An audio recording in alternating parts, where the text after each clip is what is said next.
नमस्कार व्यूअर्स, मैं हूं अमीश देवगन और मेरे साथ इस समय बेहद एक्सक्लूसिव बातचीत करने के लिए मौजूद है केंद्रीय मंत्री ज्योतिरादित्य सिंधिया जी। सिंधिया जी, आपका अभिनंदन है न्यूज 18 पर।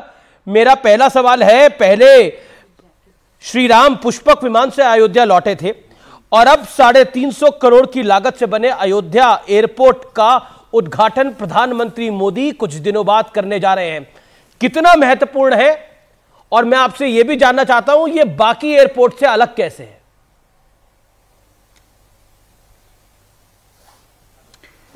पहले तो अमीश, आपने मुझे आमंत्रित किया, आपका बहुत बहुत धन्यवाद और आपके दर्शकों को मेरे तरफ से नमस्कार और प्रणाम। अयोध्या में जो एयरपोर्ट का लोकार्पण माननीय प्रधानमंत्री जी के करकमलों के द्वारा परसों होने जा रहा है जी, ये एक ऐतिहासिक दिन है। केवल अयोध्या के लिए नहीं, केवल उत्तर प्रदेश के लिए नहीं, लेकिन पूर्ण देश के लिए। भगवान श्री राम के मंदिर की स्थापना और प्राण प्रतिष्ठा के पूर्व अयोध्या को विश्व के साथ जोड़ने का ये कदम प्रधानमंत्री जी के द्वारा उठाया जा रहा है। और जो अयोध्या का एयरपोर्ट का संदर्भ आपने दिया, ये एयरपोर्ट एक साधारण एयरपोर्ट नहीं है जी, लेकिन भगवान राम के मंदिर की कला भी इस एयरपोर्ट में एक दृष्टि देखने को मिलती है। बाहर पूर्ण एयरपोर्ट मंदिर के स्वरूप में ही बनाया गया है। एयरपोर्ट के अंदर भगवान श्री राम की जीवन के कई दृश्य अलग अलग तरीके के कला के रूप में और पेंटिंग के रूप में दर्शाए गए हैं। और मुझे पूर्ण विश्वास है कि जो भी यात्री अयोध्या आएंगे, जो प्रधानमंत्री जी की सोच और विचारधारा थी कि एक विमानतल एक पहला परिचय होता है उस शहर का, तो हमें भारत की संस्कृति, भारत की प्रभुता, भारत की इतिहास का एक झलक उस हर एक एयरपोर्ट में दिखना चाहिए। चाहे वो अयोध्या हो, चाहे वो पुणे हो, चाहे वो ग्वालियर हो, चाहे वो कोल्हापुर हो, चाहे वो जबलपुर हो। और यही हमारी कोशिश पिछले 2.5 वर्षों से हुई है। और मुझे विश्वास है कि देश की जनता इस प्रधानमंत्री जी के इस संकल्प को देखकर जरूर अवश्य प्रसन्न और पूर्ण रूप से प्रफुल्लित होगी। जी, लेकिन अयोध्या एयरपोर्ट का नाम क्या होगा? श्री राम के नाम पर होगा, वाल्मीकि जी के नाम पर होगा, किसके नाम पर होगा? इसके बारे में क्या कहना चाहेंगे सिंधिया जी? एयरपोर्ट का नाम का निर्णय प्रधानमंत्री जी और कैबिनेट के द्वारा किया जाएगा। जब वो निर्णय लिया जाएगा तब आपको सूचित किया जाएगा। जी, यानी आप अभी उसका खुलासा नहीं करना चाहते। एज यूजुअल जो बीजेपी का स्टाइल रहता है, इस सरकार का स्टाइल रहता है, सरप्राइज ही आएगा वो भी। चलिए, एक और सरप्राइज ये है कि एक तरफ तो अयोध्या में प्रभु राम का भव्य और दिव्य मंदिर का निर्माण हो रहा है और प्राण प्रतिष्ठा करी जाएगी, लेकिन समाजवादी पार्टी के नेता हैं, महासचिव हैं स्वामी प्रसाद मौर्य, वो कह रहे हैं हिंदू धर्म धोखा है। और एक उनके सांसद है, वो कहते हैं ये तो गम का दिन होगा 22 जनवरी का। देखिए, जिन लोगों को भारत की आध्यात्मिक शक्ति, भारत की धार्मिक शक्ति, भारत की 10 से 15 हजार साल पुरानी इतिहास और संस्कृति और धर्म के प्रति निष्ठा न हो, उनके बारे में हम जितना कम कहें ज्यादा अच्छा होगा। भारत की मान्यता आज विश्व पटल पर है जी, केवल आर्थिक शक्ति के रूप में नहीं, लेकिन प्रधानमंत्री जी के नेतृत्व में भारत एक आर्थिक शक्ति के रूप में उभरी है। आज 5वीं बड़ी सबसे आर्थिक शक्ति है और तीसरी टर्म में मोदी जी की गारंटी है कि तीसरी बड़ी आर्थिक शक्ति के रूप में उभरेगी जी। और भारत एक आध्यात्मिक शक्ति के रूप में भी विश्व पटल पर उभर चुकी है। कौन सा वो साल या वो समय था जब 130 देशों के प्रतिनिधियों ने प्रधानमंत्री जी के साथ संयुक्त राष्ट्र में, यूनाइटेड नेशंस में योग का प्रचलन एक साथ में मिलकर किया हो। International yoga day United Nations के द्वारा मनाया जाता है।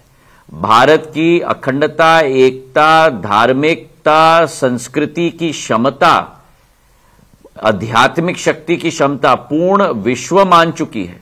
लेकिन और कई अगर कोई लोग कि देश के अंदर ही जी भारत की इस संस्कृति पर, भारत की शक्ति पर प्रश्न उठाते हैं और नीचा दिखाने का काम करते हैं, तो उनको अपना स्थान दिखाने का काम देश की जनता स्वयं कर देती है। जी, लेकिन ऐसा हो गया है कि न्योता जिसको मिला वो जाने को तैयार नहीं है, जिसको नहीं मिला वो कह रहा है हमें न्योता नहीं मिला। और कहा जा रहा है कि बीजेपी ने इसको अपना एक इवेंट बना लिया है। बीजेपी राम मंदिर का पूरा क्रेडिट लेने का प्रयास कर रही है, जबकि राम मंदिर तो सुप्रीम कोर्ट के निर्णय के बाद बन रहा है। सीताराम येचुरी को न्योता मिला, लेकिन सीताराम जी राम मंदिर के जो प्राण प्रतिष्ठा होने वाली है उस पर जाना नहीं चाहते। जिनके नाम में ही राम हो जी, वही स्वयं न जाना चाहें, तो इससे बड़ी दुर्भाग्यपूर्ण स्थिति क्या होगी? अमीश, मैं आपसे पूछना चाहता हूं, न बुलाया तो हमको क्यों नहीं बुलाया, बुलाया तो हम नहीं जाएंगे। तो देश की जनता इन सभी को सबक सिखाएगी, आप चिंता न करें। ये देश का दिन है, और मैं तो ये अतिशयोक्ति नहीं होगी अगर मैं कहूं कि ये देश का दिन नहीं है, ये तो विश्व का दिन है, क्योंकि 140 करोड़ जनता तो देश के अंदर है। लेकिन हमारी जितने भी हमारे एनआरआईज हैं जी, और जितने भी भारत के शुभचिंतक हैं पूरे विश्व में, वो भी इस दिन का इंतजार कर रहे हैं। और ये तभी संभव हो पाया है जब प्रधानमंत्री जी ने करोड़ों लोगों के सपने को अपना संकल्प बना दिया और अपने उस संकल्प को लेकर सिद्धि तक ले चुके हैं। 75 वर्षों का इंतजार करना पड़ा राम मंदिर संभव हो पाने के लिए, 75 वर्षों का इंतजार करना पड़ा 370 हटाने के लिए, 75 वर्षों का इंतजार करना पड़ा मुस्लिम महिलाओं को ट्रिपल तलाक का न्याय दिलाने के लिए। ये अगर हो पाया है तो न्याय वाली सरकार अगर कोई है तो प्रधानमंत्री मोदी जी की है। लेकिन एक आपने एनआरआई की बात करी तो एक कांग्रेस के एनआरआई हैं जिनका नाम है सैम पित्रोदा।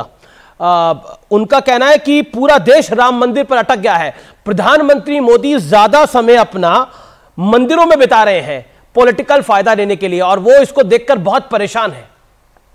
उनका बयान आया है लेटेस्ट। तो कांग्रेस के लोग तो परेशान होंगे ही, क्योंकि प्रधानमंत्री नरेंद्र मोदी जी का जो अटूट विश्वास भारत की धार्मिक शक्ति में है, भारत की आध्यात्मिक शक्ति में है, और दूसरे तरफ जी धार्मिक पर्यटक हैं जो केवल चुनाव के समय में एक मंदिर से दूसरे मंदिर में मन्नत मांगने पहुंच जाते हैं जी। तो भगवान भी जानते हैं कि कौन सच्चा श्रद्धालु है और कौन नकली है, और भगवान अपना आशीर्वाद भी केवल सच्चे श्रद्धालु को देते हैं। मेरा अगला प्रश्न आपसे सिंधिया साहब यही है कि आप कह रहे हैं कि आशीर्वाद जो है वो सच्चे श्रद्धालु को देते हैं। अभी आपको 3 राज्यों में बड़ा आशीर्वाद मिला है, मध्य प्रदेश जहां जो आपका गृह प्रदेश है, छत्तीसगढ़ और राजस्थान, एक बड़ा आशीर्वाद मिला है। लेकिन उस चुनावी नतीजे के बाद राहुल गांधी ने तय किया है कि वो 14 जनवरी से मणिपुर टू मुंबई से एक भारत न्याय यात्रा निकालेंगे। आप क्या कहना चाहते हैं? वो कहते हैं ये सामाजिक यात्रा है, ये इंसाफ दिलाने वाली यात्रा है, और कांग्रेस कहती है कि ये यात्रा मोदी को उखाड़ फेंकेगी।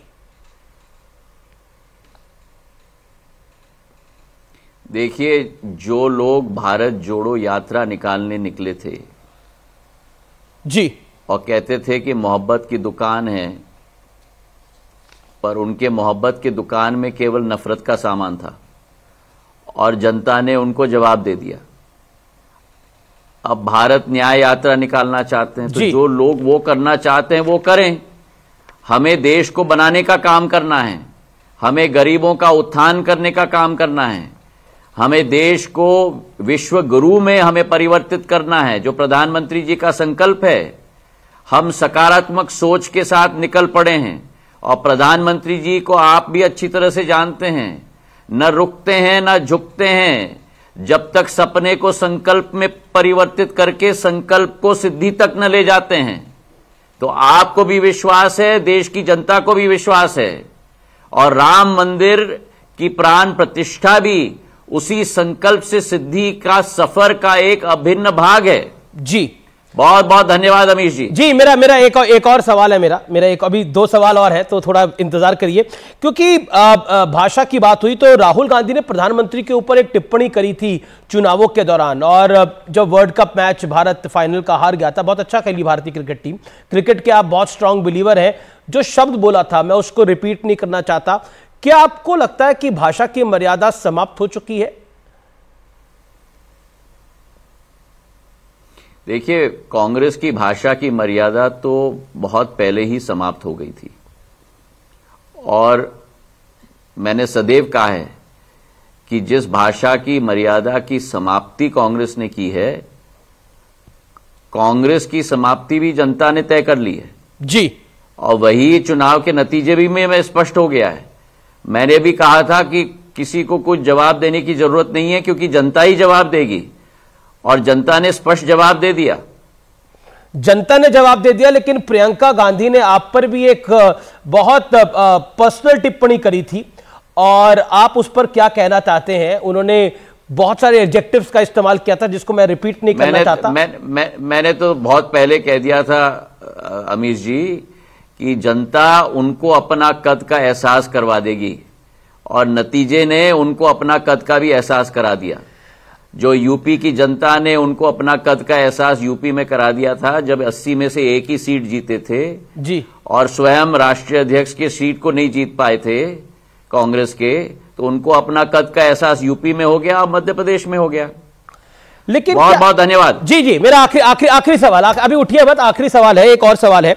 क्या आपको लगता है कि पॉलिटिक्स जो है वो इंडिया अलायंस की जो पॉलिटिक्स है वो मोदी विरोध और बीजेपी के विरोध में है, लेकिन अब खबरें आ रही हैं कि नीतीश कुमार की पार्टी में कुछ गड़बड़ चल रही है, नीतीश कुमार पाला बदल सकते हैं, कुछ कहना चाहते हैं इसके ऊपर आप? देखिए, I.N.D.I.A.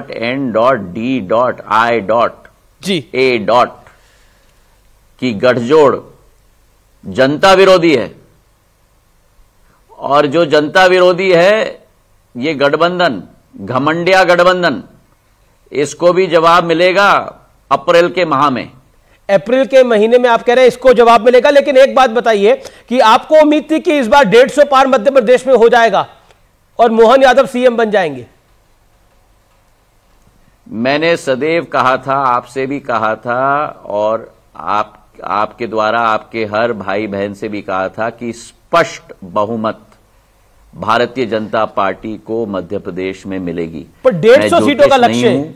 जब मैंने कभी भी अपने राजनीतिक इतिहास में कितने सीट मिलेंगे अनुमान कभी भी नहीं लगाया है। आप मेरे रिकॉर्ड्स भी चेक कर लीजिए, पर मैंने कहा था कि स्पष्ट बहुमत भारतीय जनता पार्टी को मिलेगी। जो आशीर्वाद जनता ने दिया है, उस आशीर्वाद के लिए मैं जनता को अपने तरफ से प्रणाम करता हूं, और भारतीय जनता पार्टी के एक एक कार्यकर्ता जिसने तन मन लगाकर खून पसीना एक करके ये संभव कराया है, उनको भी मैं नमन करता हूं। इस समय बहुत बहुत धन्यवाद। इस समय करोड़ों दर्शक आपको लाइव देख रहे हैं। उपराष्ट्रपति की जो मिमिक्री की गई उस विषय पर आप क्या कहना चाहते हैं? देखिए, जो संवैधानिक पोस्ट पर जो व्यक्ति बैठे हैं, उनका अगर एक सांसद और दूसरे सांसद उसका फिल्मिंग करें और हंसी उड़ाए, तो ये तो लोकतंत्र को कुचलने के समान है। सख्त से सख्त कार्रवाई होनी चाहिए और अनकंडीशनल अपॉलॉजी होनी चाहिए सभी की तरफ से। बहुत बहुत धन्यवाद अमीश जी, बहुत बहुत शुक्रिया आपका हमारे साथ जुड़ने के लिए आज के इस दिन पर, और आपको नए वर्ष की बहुत बहुत शुभकामनाएं। बहुत बहुत शुक्रिया ज्योतिरादित्य सिंधिया हमारे साथ जुड़ने के लिए इस खास दिन पर। तो फिलहाल ज्योतिरादित्य सिंधिया के साथ बातचीत में इतना ही, लेकिन बड़ी खबरें न्यूज़ 18 पर लगातार हम आपको दिखा रहे हैं।